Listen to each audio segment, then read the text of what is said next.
په دې بادشاهانو کې یو تیر شوی نوشیروان بادشاه، غالبا د ایران بادشاه و دی.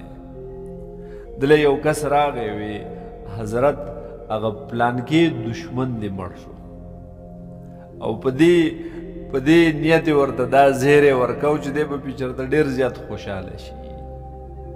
نو دې نوشیروان بادشاه ورته وویل هیچ شنیدی که مرا بگذارد. دا تا د چا نه اورېدلي چې زه به عمر له دلته یم؟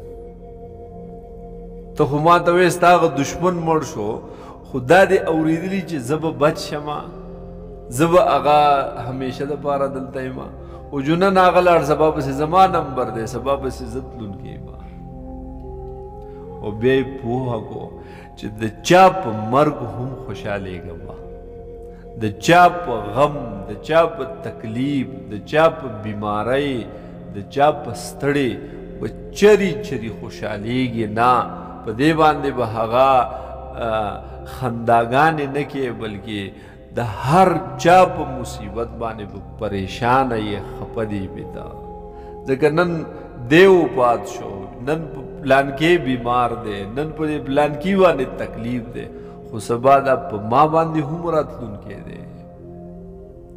نو اگر چې دشمن وي، جانی دشمن دی وي، خو چې مصیبت پې راغی نو بیا هم د ده په مصیبت خوشحالېدل د دې حکم نه دی، بلکې د هر چا په تکلیف د خفه کېدلو، د پریشانه کېدلو حکم دی.